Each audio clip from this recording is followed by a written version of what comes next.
আমি ইঞ্জিনিয়ার সুমাইল মোহাম্মদ মল্লিক। আমি বুটেক্সের 16তম ব্যাচ।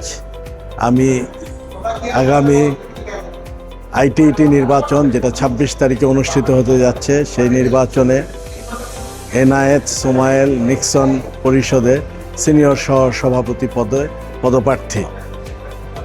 আপনারা ইতিমধ্যে জেনেছেন যে দীর্ঘদিন পরে আইটিইটি নির্বাচন অনুষ্ঠিত হতে যাচ্ছে।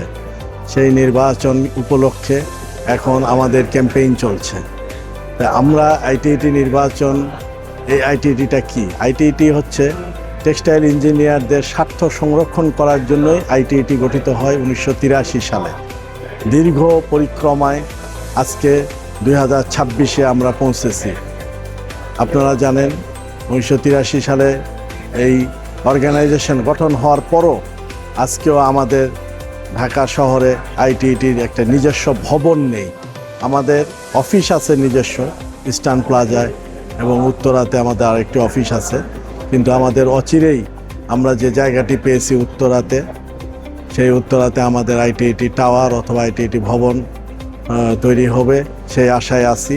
আমাদের যেহেতু একটা সামনে নির্বাচন, আমাদের এই জিজি প্যানেলের একটা প্রথম দফাতেই হচ্ছে আমরা একটা ভবন তৈরি করব, এবং টেক্সটাইল ইঞ্জিনিয়ারদের স্বার্থ সংরক্ষণে আমাদের ভূমিকা থাকবে সবসময় আমাদের ভূমিকাটা থাকবে। আমরা বলতে চাই যে আমাদের টেক্সটাইল ইঞ্জিনিয়াররা ম্যাক্সিমামই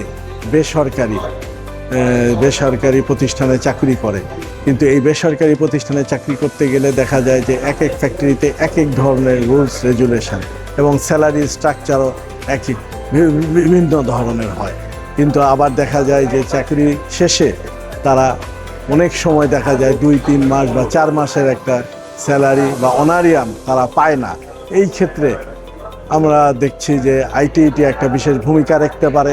আইটিইটির লিগ্যাল টিম থাকবে আইটিইটির, তারা তাদের এই লিগ্যাল টিমের মাধ্যমে সহায়তা নিতে পারে, এবং আমাদের একটা টার্গেট থাকবে, আমরা একটা সার্ভিস রুল, এই প্রাইভেট কোম্পানিগুলিতে সার্ভিস রুল তৈরি করব। আমাদের এটা থাকবে আরেকটা উদ্দেশ্য। আরেকটা থাকবে আমাদের নবীন যে ভাইয়েরা বুটেক্স থেকে বের হয়, তারা যাতে সহজে চাকরিটা নিতে পারে, এবং বিভিন্ন জায়গায় আমাদের ফ্যাক্টরিগুলি যেগুলি আছে, অনেক জায়গাতেই দেখা গেছে যে নন টেকনিক্যালরা টেকনিক্যাল পোস্টে আছে। সেই টেকনিক্যাল পোস্টগুলিতে আমরা আমাদের বুটেক্সের ছেলেদেরকে অগ্রাধিকার ভিত্তিতে ঢোকানোর চেষ্টা করব। তাই আগামী নির্বাচন খুবই গুরুত্বপূর্ণ। আপনারা জানেন সেই নির্বাচনে আমাদের এনায়েত সোমাইল নিক্সন যে প্যানেলে যে 27 জন দাঁড়িয়েছে, এই 27 জনই সংগঠক এবং তারা স্ব ক্ষেত্রে তারা প্রতিষ্ঠিত। আমরা চাই যে এই 27 জনের টিমটা যদি আগামী নির্বাচনে জয়লাভ করে, সেটা তাহলে আইটিইটি কার্যক্রম আরও গতিশীল হবে, এবং আগামী নির্বাচন জিজি প্যানেলে আপনারা ভোট দিয়ে জিজি প্যানেলের 27টি পদকে আপনারা জয়যুক্ত করবেন, এটাই আশা রাখি। ধন্যবাদ সবাইকে।